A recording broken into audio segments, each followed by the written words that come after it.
সম্পাদক তালুকদার ওর বাসায় কাজ স্যার। আমি কারণ ছিলাম, আমি তারাকে জয়েন করতে অবশ্য সাবেক যে সরকারি বাংলা কলেজ ছাত্র।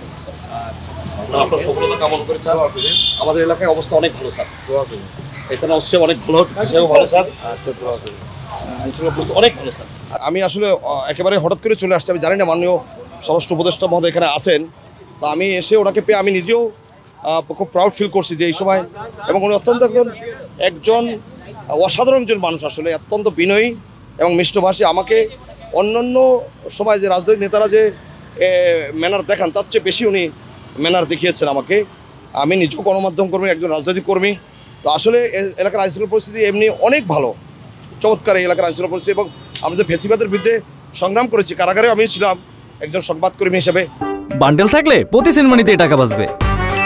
বিকাশ সেনমানি বান্ডেল কিনে জিতুন প্রতি লেনদেনে।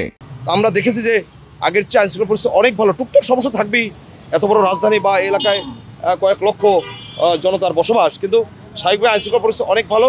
আর আপনি যেটা জানতে চান গরু হাট, সেটাও অনেক ভালো পরিবেশ, এবং এখানে যানজট ওরকম একটা নেই, এবং গরুর হাটেও সহনীয় পর্যায়ে রয়েছে এই মুহূর্তে। আমি নিজে ভিজিট করে এসেছি। তবে সর্বোপরি বলবো যে আমাদের এই বাংলাদেশ বিধ্বস্ত বিগত সময় হয়েছে, গণতন্ত্র, সুষ্ঠু ন্যায় বিচার, ভোটাধিকারের ক্ষেত্রে আমাদের অধিকার ছিল তা আমরা কিন্তু বঞ্চিত হয়েছি।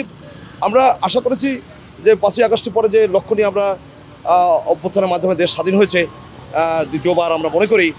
তো সেক্ষেত্রে সকলের সহযোগিতা দরকার আসে। তোমার অত্যন্ত বিনয়ী, মিষ্টভাষী, এবং আমাকে উনি অত্যন্ত গুরুত্ব সহকারে আমার কথাগুলো শুনছেন। এবং আপনি এই থানার যা পুলিশ ফোর্স অফিসার ইনচার্জ, এই জোনের ডিসি, আমি দেখেছি, আমি একজন সচেতন নাগরিক হিসেবে আমি দেখেছি আইনশৃঙ্খলা।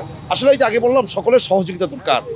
একটি অবকাঠামো মানে রূপদানের ক্ষেত্রে সকলের সহযোগিতা দরকার, তেমনি আইনশৃঙ্খলা পরিস্থিতি রাষ্ট্রের একটি গুরুত্বপূর্ণ অঙ্গ প্রশাসন। আমাদের সকলের সহযোগিতা হলেই আমরা নিশ্চয়ই আমাদের যে কাঙ্ক্ষিত লক্ষ্য সেখানে পৌঁছে দেওয়ার পাশাপাশি মাননীয় স্বরাষ্ট্র উপদেষ্টা মহোদয়কে আমি ধন্যবাদ জানাচ্ছি যে আমাকে অত্যন্ত শালীনতার সাথে, অত্যন্ত বিনয়ের সাথে আপন মনে করেই আমার সাথে কথা বলেছেন।